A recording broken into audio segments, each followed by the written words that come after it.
trying to add a little pizzazz to second hours, and we have a Super Sunday potluck coming up. Bring in your soups, and we've got leaders for that.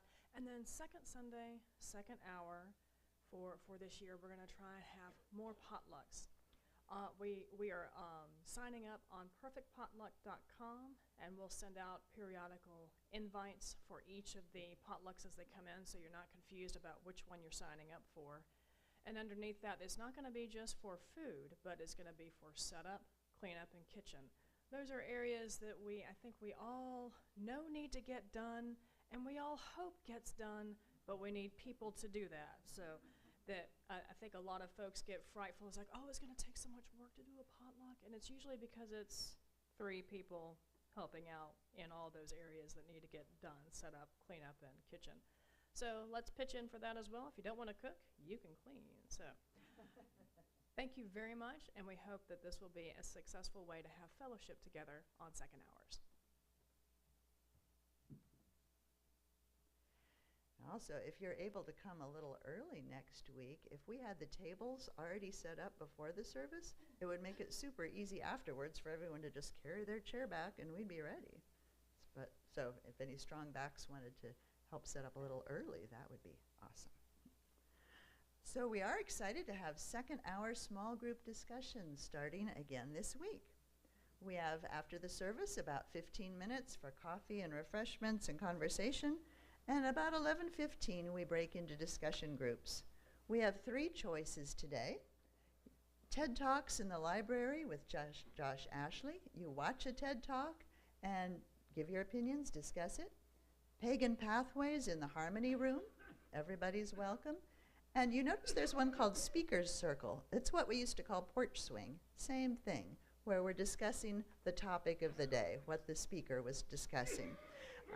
Porch Swing was a title that came from the little house we used to be in more than 30 years ago, because I've been here 30 years and I never saw it. So now we don't have to keep explaining why it's called Porch Swing. It'll be obvious. Speaker's Circle is to talk about the speaker's topic. Everybody's welcome to choose any of the choices. So if you'll please turn off your electronic devices now, the prelude will prepare us for the service.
Lorelei was going to light our chalice. I don't see her. Oh, there she is. I hear she's a birthday girl today.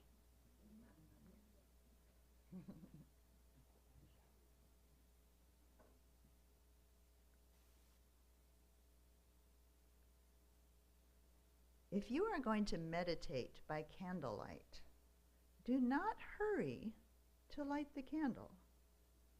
The glow may concentrate your energies, but it will cost you the contours of the room.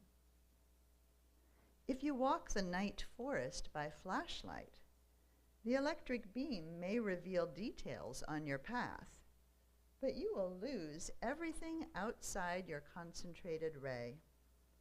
All that your light doesn't expose will become alien to light the candle.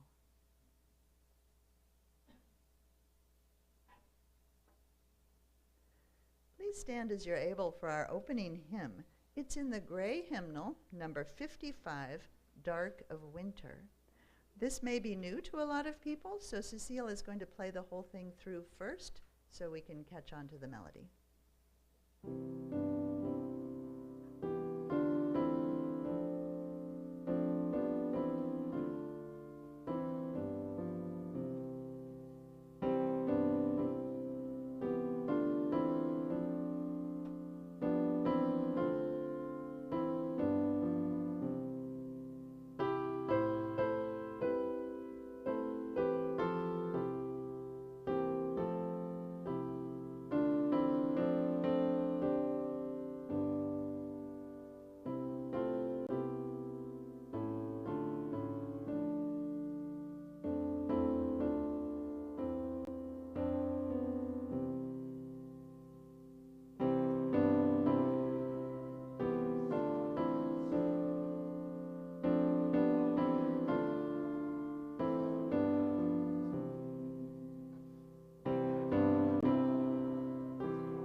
It is the time for all ages, if the children will come on up.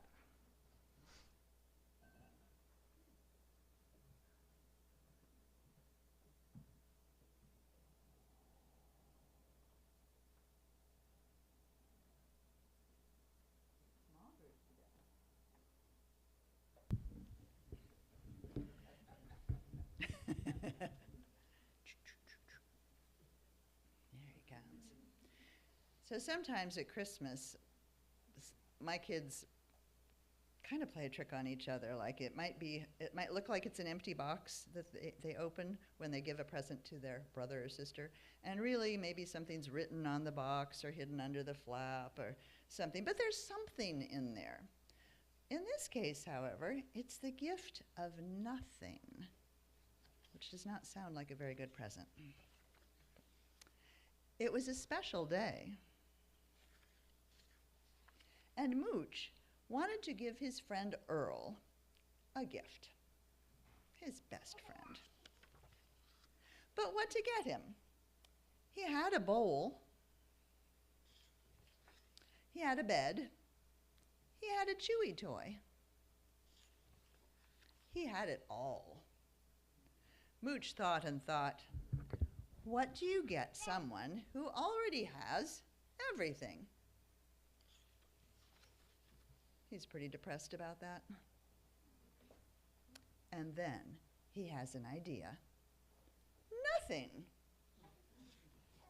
He would give Earl the gift of nothing. But in this world filled with so many somethings, where could he find nothing? Mooch often heard Frank say there was nothing on TV. But as far as Mooch could tell, there was always something on TV. Mooch often heard Doozy and her friends say there was nothing to do. But as far as Mooch could tell, everyone was always doing something. Millie came home from the store and said there was nothing to buy. So Mooch went shopping. That's where the nothing is. Looks like a lot of somethings.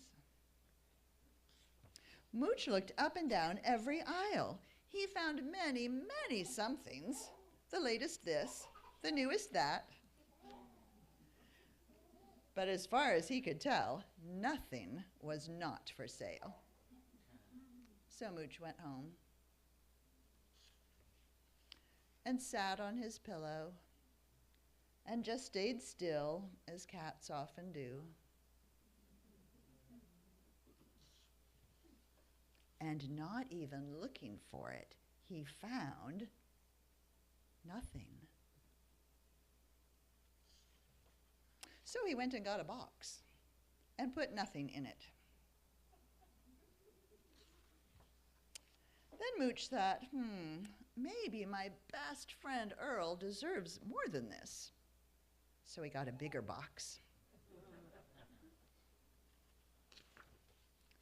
Now that's plenty of nothing. And he carried it next door. For me, said Earl. Mooch, you didn't have to give me anything. Who told him? Thought Mooch. Earl opened Mooch's gift. He looks a little confused, huh? There's nothing here, said Earl. Yes, said Mooch. Nothing. But me and you. Aw. They got a hug.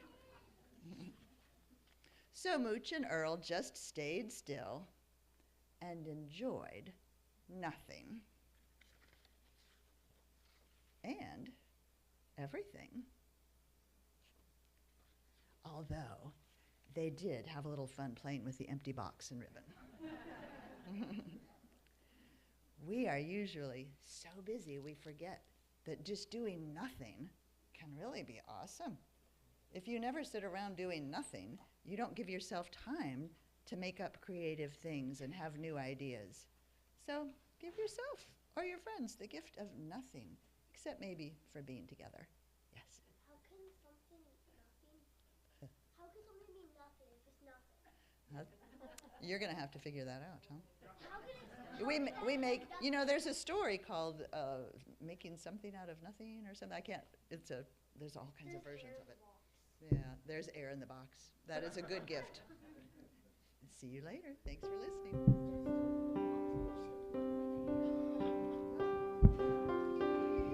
Go now in peace.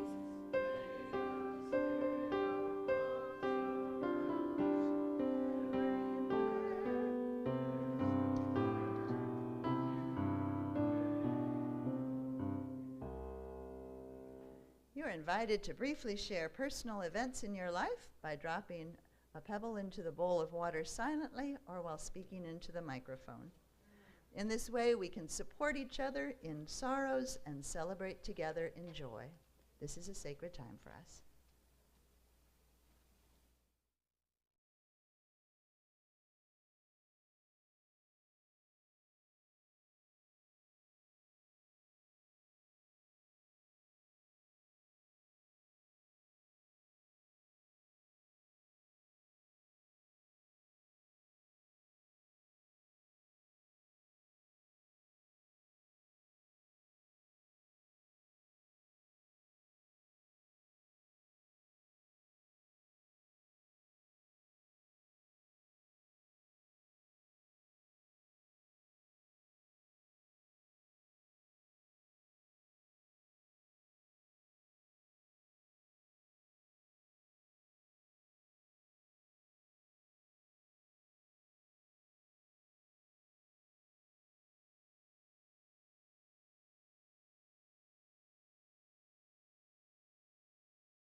In her book, Everyday Sacred, Sue Bender tells the story of visiting a remote Zen temple on a southern Japanese island.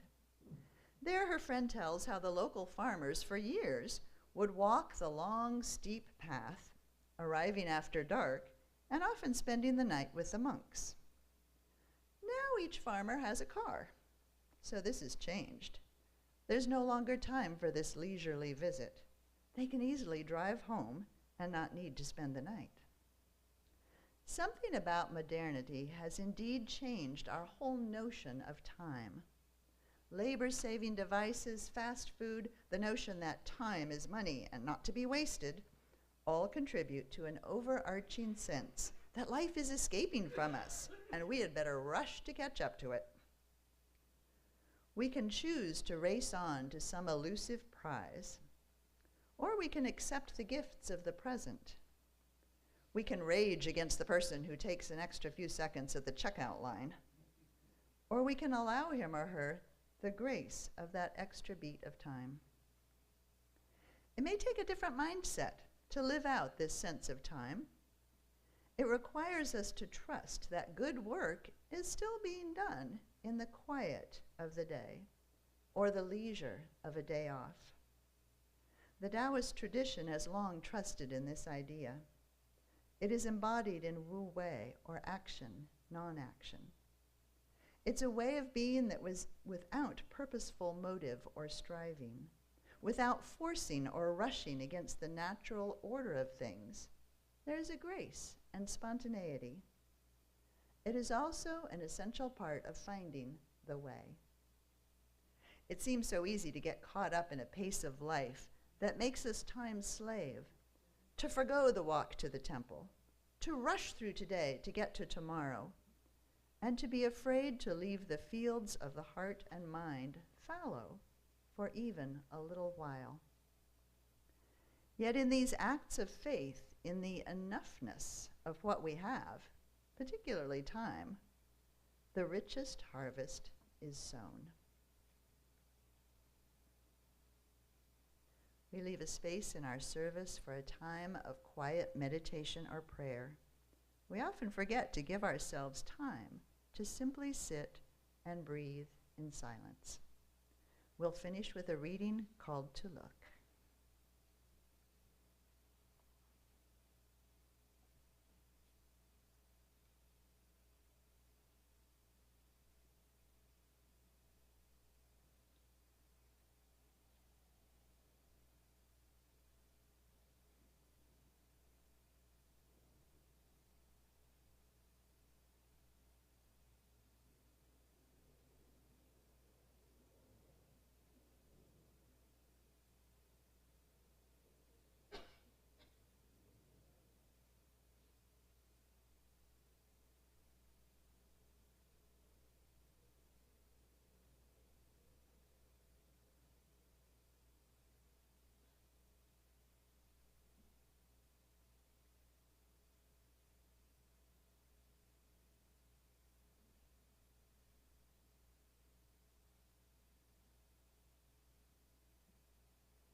The doer looks with a focused gaze upon a row of things once made.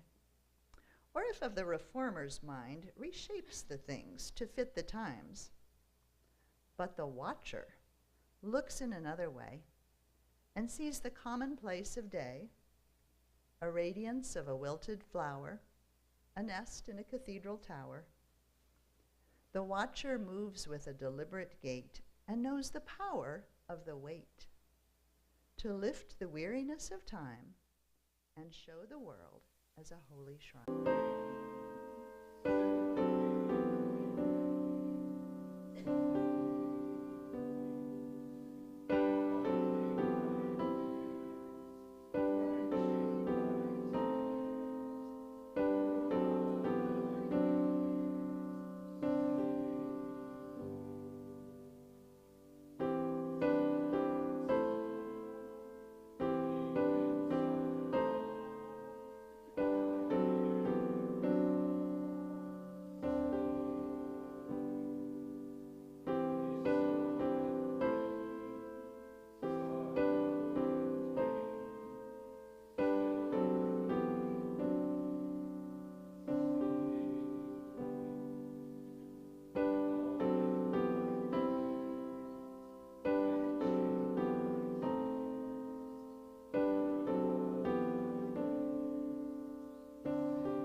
I'm not going to tell you the gist of her talk yet because we might still get it.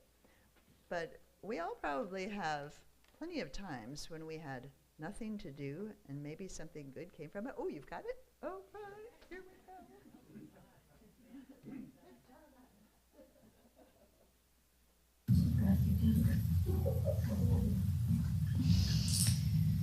So, I got nothing. Total blank. Nothing. That was the email that I sent Reverend Ruth on week 3 of our shared pulpit class. Many of us attended it last spring. This is the class where a layman like me learned to write a meaningful and compelling sermon. If not, perfectly, at least somewhat thoughtful. And for the first 2 classes, the assignments were smaller and the expectation less. So I whipped out a half a page on thoughts, some fun thought or antidote in my life.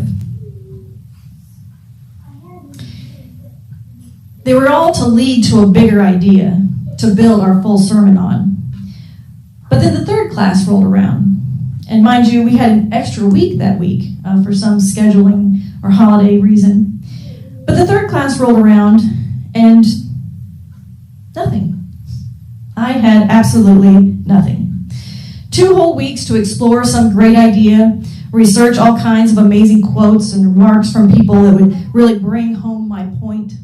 Enough time to practice and get just the right rhythm and to find the best spots for the perfect pause. An opportunity to really wow people with all the amazing things we'd learned so far that week. The perfect storm to write the most amazing and inspirational sermon anyone had ever heard. Nothing. All I could write that week was an email to Reverend Ruth, embarrassed to admit that I had nothing. And I had tried. For those 2 weeks, my mind had drifted and pondered on topic after topic after topic. And then I would switch it up and say, okay, well, maybe a story. Maybe there's a funny or humorous life lesson that I could massage into an awesome sermon point. But nothing, which was frustrating because I had a ton of stories, but nothing seemed right. And typically, I can talk and discuss and relate on a wide variety of topics until I really need to, of course. It surely made me appreciate the dexterity of our professional ministers who do this every single Sunday. I honestly couldn't tell at the time if I had too many ideas happening in my head that not one could come through, or if I just wasn't that deep enough and I was all washed up after 2 classes. As a response to my email, Reverend Ruth wisely replied, "The topic of lacking inspiration when one needs it is actually a rich topic indeed."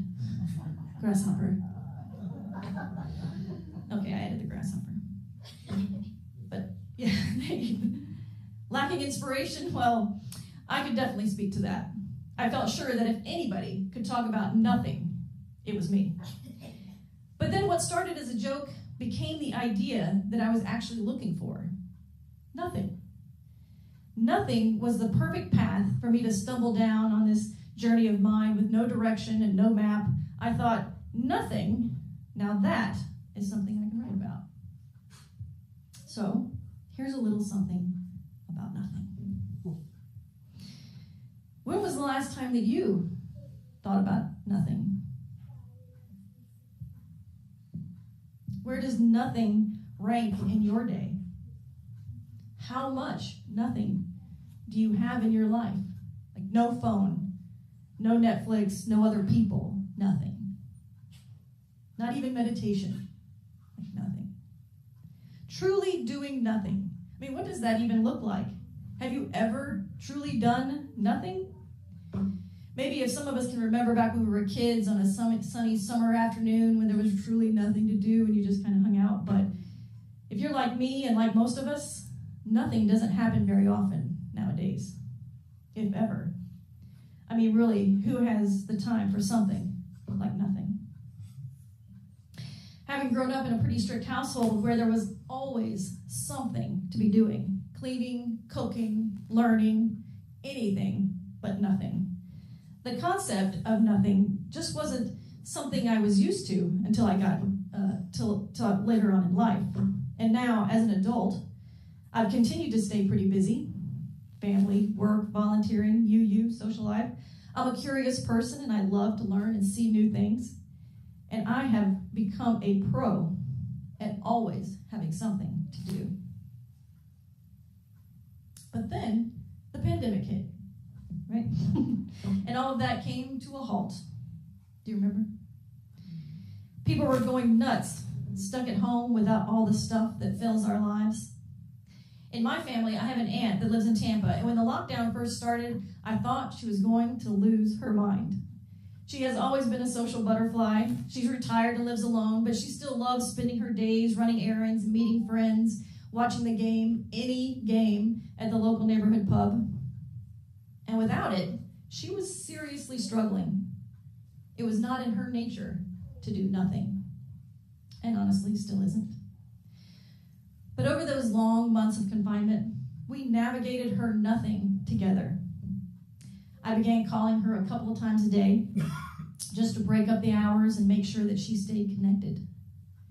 And in the end, it was her nothing that actually brought me and my aunt closer together, even if it was at the expense of her mental health. The nothing in her life helped us build something really great. And I am thankful to say that we still speak at least once a day, even now. And her story was a common one, wasn't it? We heard about it everywhere. The real struggle folks were having, doing nothing. In fact, the Guinness World Records saw an onslaught of the craziest records being broken during the 2020 lockdown because people could not stand doing nothing. From the most chicken nuggets eaten in 3 minutes. Now that is a cry for help, I think, right there. To the longest Hot Wheels track built. To the most Jenga blocks stacked on one vertical Jenga block, building up from that. We're all like little kids, we can't sit still. And just like the crazy record breakers, my aunt, that may have been true for some of you as well. But that wasn't the case at my house. As the world wrestled with the frustration of doing nothing, I was delighted from the beginning. Besides having to call my aunt every day, I was surprised to find how little I missed doing something all the time. I wasn't conscious of it at first, but maybe my aunt's reaction to doing nothing helped me recognize my own feelings more clearly. But I loved it. Even if it was just sitting with my dog, staring at the one tree that's left in my backyard, which we did a lot. Then I started seeing comments online about being okay with doing nothing, which I thought was a little peculiar. No doubt to help folks justify the new situation we found ourselves in and keep them from going off the edge. But nothing really started to take shape in my mind, becoming more tangible to me. And over the pandemic, it became more and more important to me. With nothing driving so many people mad, how was it that I actually felt better, lighter, happier? Does anybody know the #1 ranked happiness country in the world? Finland, exactly. Thank you, Kayla. Finland is officially the happiest country in the world. But listen to the next 4 countries. And as a Floridian, my first thought is, how can they be that happy and be that cold? Right? I mean, I like the cold, but there's a limit. And it's a curious thing that the top 10 countries on the list, half are Scandinavian countries. Why do you think that is? What's the secret? Now, granted, there are many things that contribute to that fact. But I saw a post about a Dutch word for doing nothing. It's called niksen, Niksen. It's a real word and literally means to do nothing. to be idle or do something without any use. And in their culture, Nixon can be practiced as an art form. There are books written about it, and many folks in those happiest of countries actively practice it as an art. Nixon. On the contrary, when I Googled the English word for doing nothing, guess what came up? Pretty much. Bum, deadbeat, good for nothing, goof off, laggard, lazy about, loafer, moocher, slacker, sloth. You get the picture. I mean, no wonder our country was pulling out their hair at doing nothing. Our society really condemns idleness. Our society condemns nothingness. We are go-getters, doers, movers, shakers. Envy of the world, some may say. But for all that we have and all that we've achieved, we rank 16th on that happiness list, and falling. No wonder so many Americans suffered greatly during the idleness and isolation of the pandemic. Socrates said, "The unexamined life is not worth living." Living a life in a continuous routine without examining what you actually want of it is an unexamined life. And if we're so busy trying not to be a bum or a deadbeat or lazy bones, when do we have time for that examination? The Chinese have known the benefits of nothing since 600 BC, when the Tao Te Ching explained the concept Wu Wei, which Chris alluded to earlier. Do that which consists in taking no action, and order will prevail. Do that which consists in taking no action, and order will prevail. The ancient text goes on to recommend cultivating non-action. Examples can be seen all around us in nature. Like, it doesn't always storm, right? Birds aren't always in flight. This philosophy teaches us this stillness preserves us for action when it does become necessary. The Taoist master Chuang Tzu explained the idea further, saying, "From the sage's emptiness, stillness arises. From stillness, action. And from action, attainment." Nothing turning into something. There's no precise translation for Wu Wei, but the philosopher Alan Watts preferred the term "not forcing." Watts believed the concept was critical for learning to live a good life, but very difficult for Americans to understand. In an action-oriented culture, doing nothing sounds dumb. I mean, whoever made $1 million doing nothing?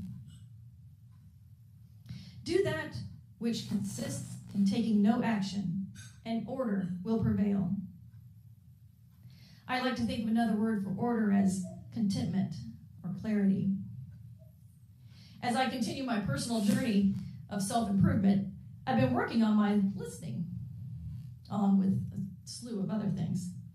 And when in conversation with someone, I am practicing taking a breath before I respond to people.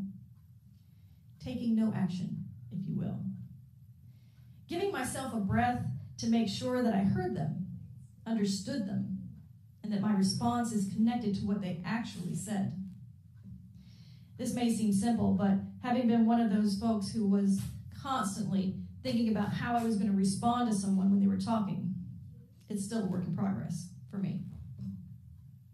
But with this practice of taking that breath, doing nothing for a second, taking that pause, I have discovered I am better at understanding someone's intention and not just hearing their words, which has led me to deeper connections and more meaningful interactions, something that I realize only now that I was missing most of my life. Since the pandemic, I've been seeking ways to bring nothing into my life, whether it's a breath, an hour, or a whole weekend, like almost this weekend, this weather. There is something in the stillness, something in the silence, something really tangible in sitting with my dog and staring at the trees. and I love it. As the pandemic started to wind down back then, I promised myself I would not forget my new friend and confidant, and I learned to say no for a little bit. I learned not to schedule things on weekdays for at least like a couple of months. And I still made time to lay with my dog in the yard until the phone rang. But then, in week 3 of our class, having thought about my old friend, Nothing, I had to take an honest look at my life and realize I was right back to non-stop stuff. No wonder I couldn't find a topic to write on. I had lost my new friend, Nothing. I had no space, no room, no time for nothing. So nothing is what I got when I needed something. So my story turned into one of reconnecting and remembering how to do nothing. Nixon, Wu Wei, a well-examined life. And as the world continues to speed by, pretty much back to normal now after our global disaster, what have you forgotten from that time we had nothing to do? Where might you find a little time for nothing now? What order might you find in the stillness? This week, I invite you to try a little nothing and find out. Thank you.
Please join us in the back for refreshments and conversation. Then remember, we've got second hour this time. If you want to discuss today's topic, up front, otherwise Pagan Pathways or TED Talks. Thank you for coming.